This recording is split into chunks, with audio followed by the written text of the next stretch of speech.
नमस्कार, hornbill TV में आपका स्वागत है और मैं आपके साथ प्रिया बिस्ट। बुलेटिन की शुरुआत करते हैं।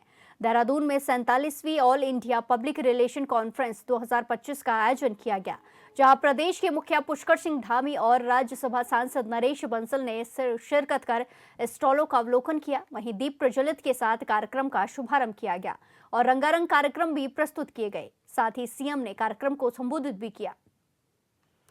ये तस्वीरें आपको दिखाई जा रही है, जहां all India public relation conference 2025 का आयोजन किया गया है। इस आयोजन में सीएम पुष्कर सिंह धामी ने शिरकत की। इसी के साथ साथ ये इस कार्यक्रम में स्टॉल भी लगाए गए थे। विभिन्न विभागों के द्वारा स्टॉलों का आयोजन किया गया था, प्रदर्शनी लगाई गई थी, जहां स्टॉलों का अवलोकन करते भी मुख्यमंत्री नजर आ रहे हैं। रंगारंग कार्यक्रम की प्रस्तुतियां भी कलाकारों के द्वारा दी गई है। इसी के साथ राज्यसभा सांसद नरेश बंसल भी इस कार्यक्रम में मुख्यमंत्री के साथ मौजूद रहे। आप ये तस्वीरें देख सकते हैं, जहां all India public relation conference 2025 का आयोजन किया गया था।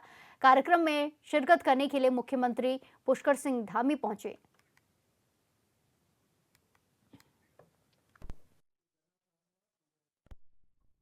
विश्वास और साझेदारी और हिस्सेदारी का हो।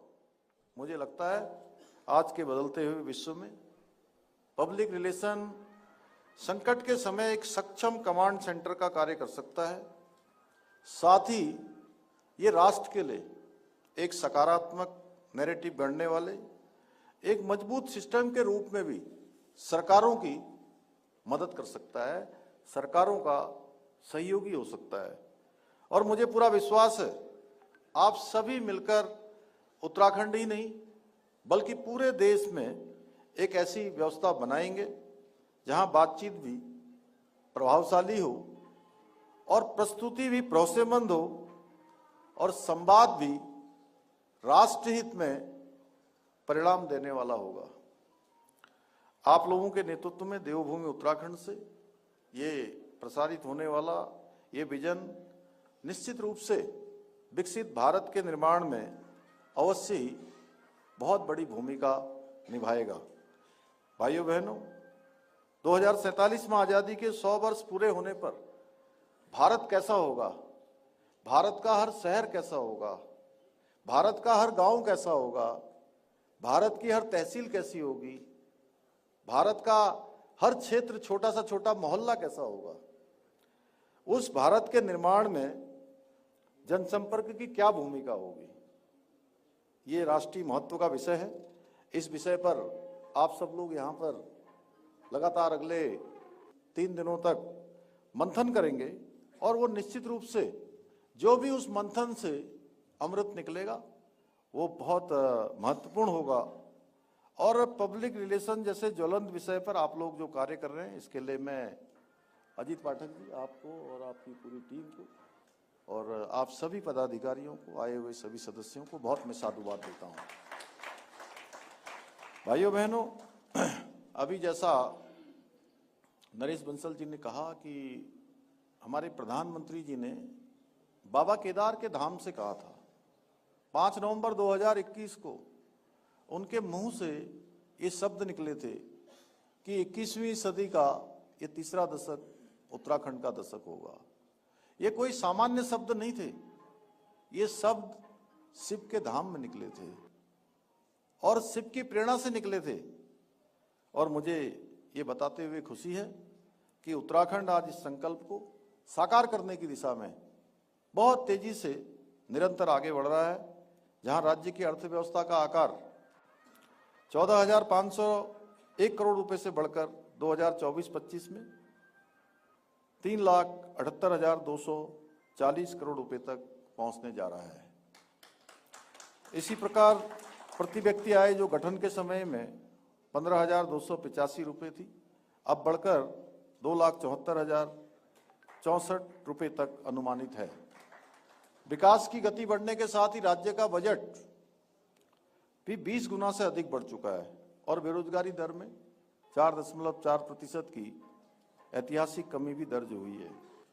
वहीं मुझे आप सबको बताते हुए प्रसन्नता है कि शिक्षा के क्षेत्र में स्वास्थ्य, सड़क, रेल, खेल, पेयजल, हवाई कनेक्टिविटी ऐसे सभी प्रमुख क्षेत्रों में आज इंफ्रास्ट्रक्चर विकसित करने की दिशा में भी अनेक सार्थक प्रयास किए जा रहे हैं। वहीं local for vocal, make in India, startup India जैसी पहलों के माध्यम से विकसित भारत और विकसित उत्तराखंड बनाने के स्वप्न को साकार करने की दिशा में भी तेजी से काम किया जा रहा है। इसके साथ ही हमारी सरकार माननीय प्रधानमंत्री श्री नरेंद्र मोदी जी की प्रेरणा से देवभूमि उत्तराखंड को विश्व की आध्यात्मिक राजधानी के रूप में स्थापित करने के लिए भी निरंतर कार्य कर रही है। हम जहां एक और केदारखंड और मानसखंड क्षेत्र के मंदिरों के सौंदर्यीकरण के लिए अनेकों कार्य कर रहे हैं, वहीं आज हरिपुर कालसी में यमुना तीर्थ स्थल के पुनरुद्धार करने के साथ ही हरिद्वार ऋषिकेश कॉरिडोर और शारदा कॉरिडोर के निर्माण की दिशा में भी तेजी से काम कर रहे हैं। वर्तमान में आदरणीय प्रधानमंत्री जी के मार्गदर्शन और सहयोग से उत्तराखंड में 2 लाख करोड़ रुपए से भी अधिक की परियोजनाओं पर अनेक विकास के कामों को तीव्र गति से आगे बढ़ाया जा रहा है। ऋषिकेश कर्णप्रयाग रेल परियोजना तेजी से आगे बढ़ रही है। टनकपुर बागेश्वर रेल लाइन सर्वे का काम पूरा हो चुका है और आप में से अगर कोई बहुत सारे लोग दिल्ली से अगर आए होंगे तो आने वाले समय में, अगर आज हवाई जहाज में अगर आप आए होंगे तो आने वाले कुछ ही महीनों के बाद, कुछ महीने भी क्या कहूँ मैं, कुछ दिनों के बाद पूज्य स्वामी जी, मुझे लगता है कि आप लोग हवाई जहाज का टिकट नहीं लेंगे, क्योंकि दिल्ली से देहरादून की दूरी 2 से 2.5 घंटे के बीच में पूरी हो जाएगी। इसका ट्रायल सफलतापूर्वक पूरा हो चुका है, जिसके बाद दिल्ली का सफर केवल 2-2.5 घंटे का रह जाएगा। इसके साथ ही गौरीकुंड, केदारनाथ, गोविंद घाट, हेमकुंड साहिब रोपवे का शिलान्यास का काम भी हो चुका है। जौलीग्रांट और पंतनगर हवाई अड्डे को अंतर्राष्ट्रीय स्तर पर विकसित करने का काम तेज गति से चल रहा है। अभी भी देहरादून से पूरे देश भर के सभी प्रमुख शहरों के लिए देहरादून से हवाई सेवाएं चल रही हैं। साथ ही हमने आदरणीय प्रधानमंत्री जी के मार्गदर्शन में राज्य में शीतकालीन यात्रा की पहल भी की है।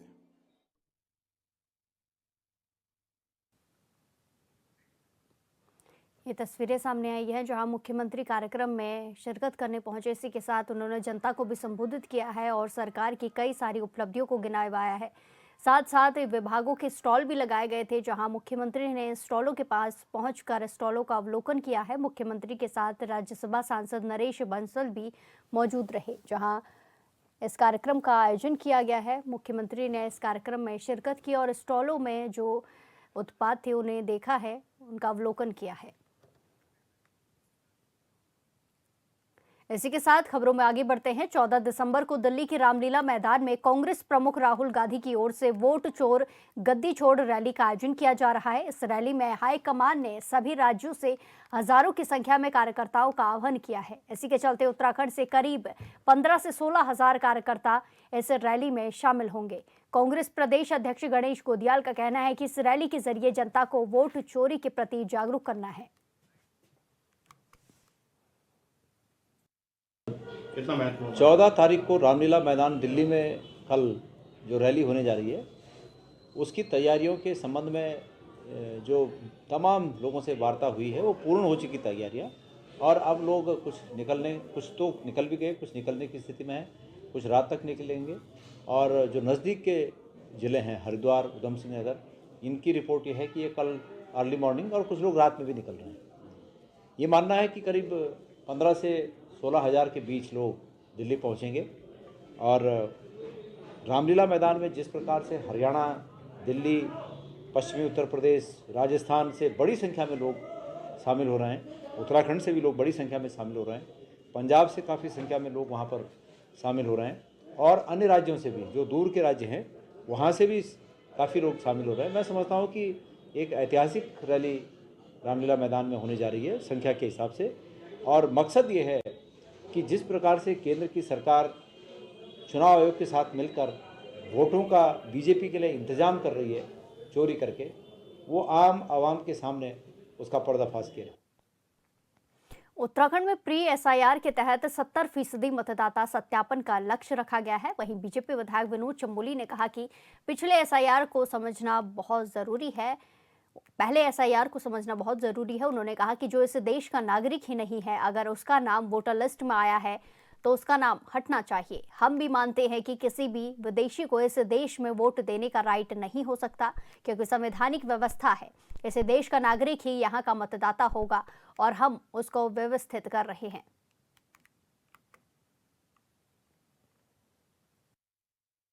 पहले तो एसआईआर को समझना होगा और सीधे एक सेंटेंस में अगर समझा जाए तो जो हमारी वोटर लिस्ट है उसका शुद्धिकरण है एसआईआर, इससे ज्यादा और कुछ नहीं है। और वोटर लिस्ट शुद्ध कैसे मानी जाएगी? जैसे जो मृतक लोग हैं जिनके नाम आज भी वोटर लिस्ट में चले आ रहे हैं, वो नाम हटने चाहिए, पहली बात। दूसरी बात, एक व्यक्ति दो जगह वोटर नहीं होना चाहिए। दूसरी बात, जो 18 साल से ऊपर के हमारे मतदाता हो गए उनके नाम उसमें जोड़ने चाहिए, या कोई किन्हीं कारणों से अगर मतदाता नहीं जुड़ पाए तो उसका नाम जुड़ना चाहिए, ये तीसरी बात। और चौथी बात, जो सबसे गंभीर बात है कि जो इस देश का नागरिक ही नहीं है, जिसको हम घुसपैठिया कहते हैं, अगर उसका कहीं नाम वोटर लिस्ट में आया तो उसका नाम हटना चाहिए, जो सबसे गंभीर बात है। और ये बात तो माननीय गृह मंत्री जी ने भी कही, और हम भी मानते हैं कि किसी भी विदेशी को इस देश में वोट देने का राइट नहीं हो सकता, क्योंकि संवैधानिक व्यवस्था है कि इस देश का नागरिक ही यहाँ का मतदाता होगा। तो हम उसको व्यवस्थित कर रहे हैं, तो उसी के बारे में सारी चर्चाएं हो रही हैं। लोहाघाट उप जिला अस्पताल में विशेषज्ञ डॉक्टरों की तैनाती के बाद मरीजों को बेहतर इलाज मिल रहा है और बाहर रेफर होने के मामले लगभग बंद हो गए हैं। इससे मरीज की संख्या बढ़ गई है, लेकिन जगह की भारी कमी हो रही है। लोहाघाट विकास संघर्ष समिति के अध्यक्ष विपिन गोरखा और संरक्षक प्रहलाद सिंह मेहता के नेतृत्व में पदाधिकारियों ने अस्पताल अधीक्षक डॉक्टर विराज राठी से मुलाकात कर सुविधाओं और कमियों की जानकारी ली।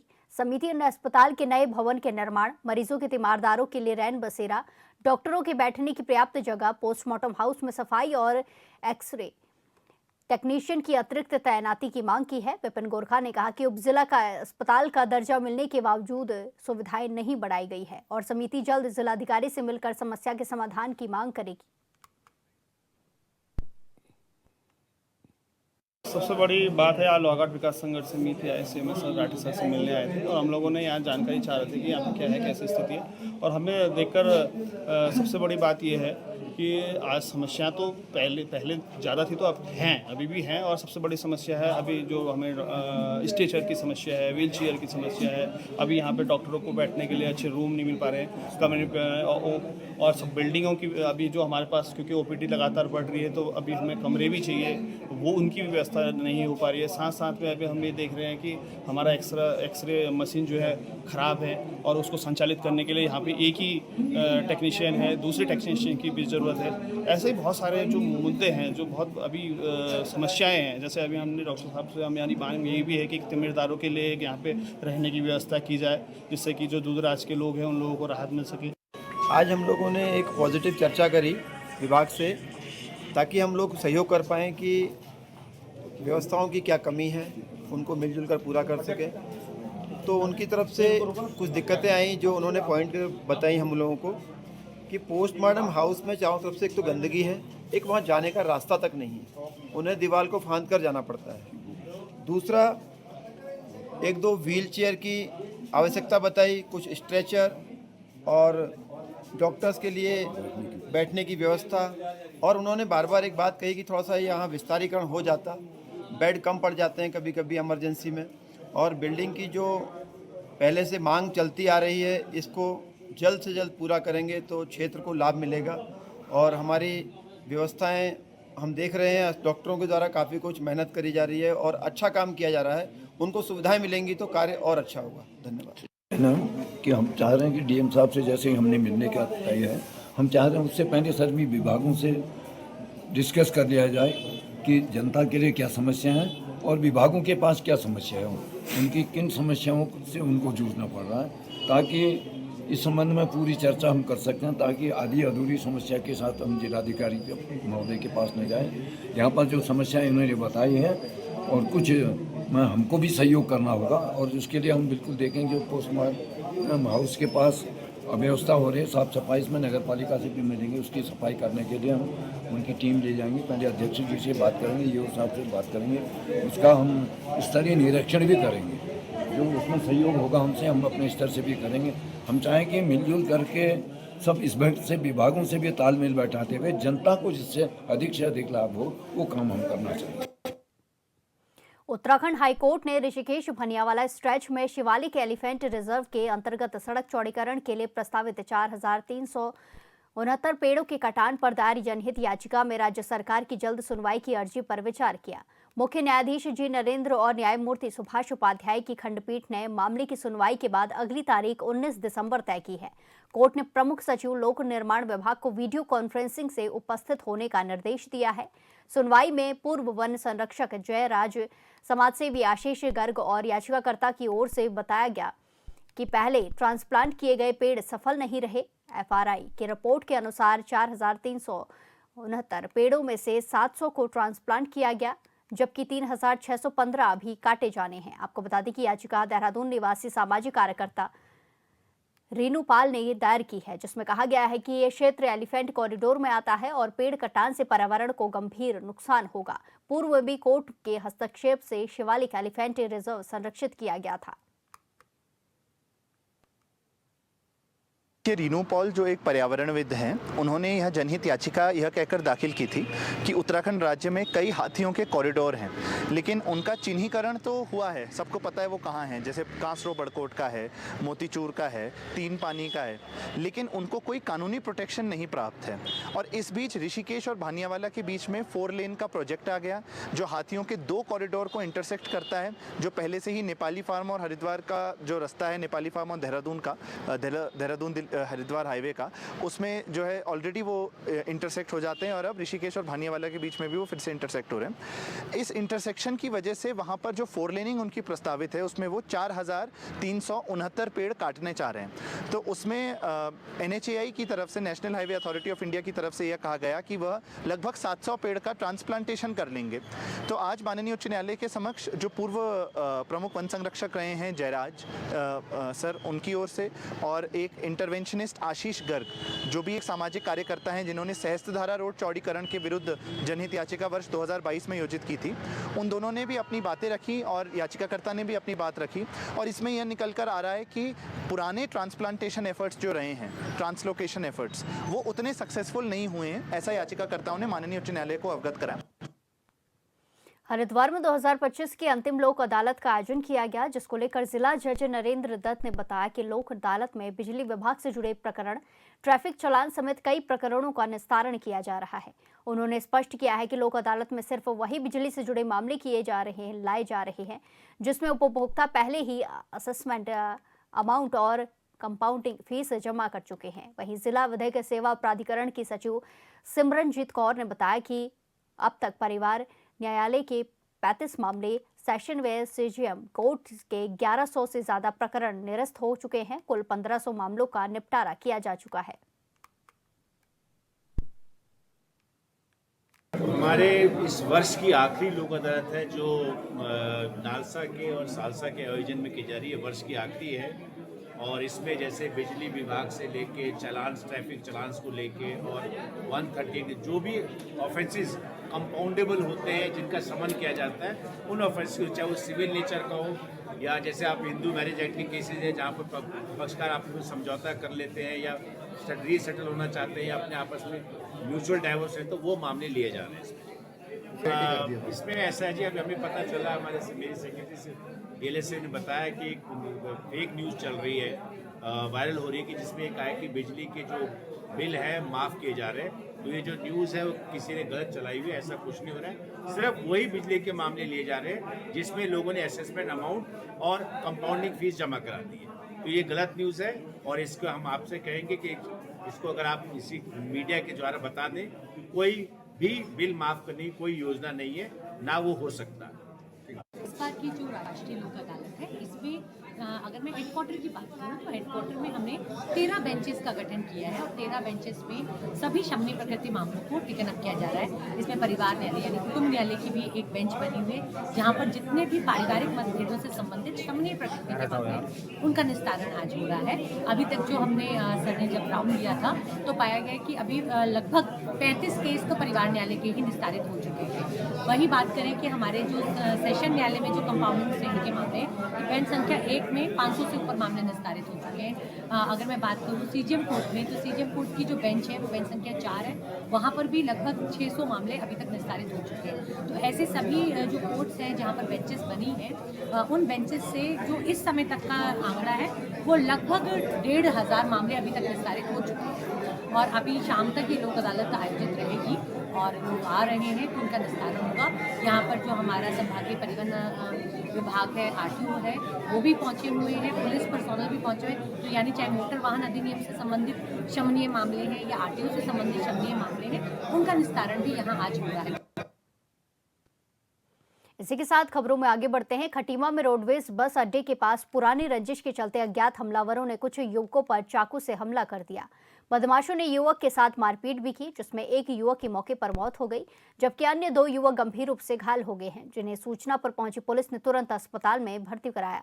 पूरी वारदात का एक वीडियो भी सोशल मीडिया पर तेजी से वायरल हो रहा है। वहीं इस घटना के विरोध में नगर के व्यापार मंडल समेत अन्य संगठनों ने बाजार बंद करने की घोषणा की है और आरोपियों पर सख्त कार्रवाई की मांग की है। फिलहाल पुलिस आरोपियों की तलाश में जुट गई है।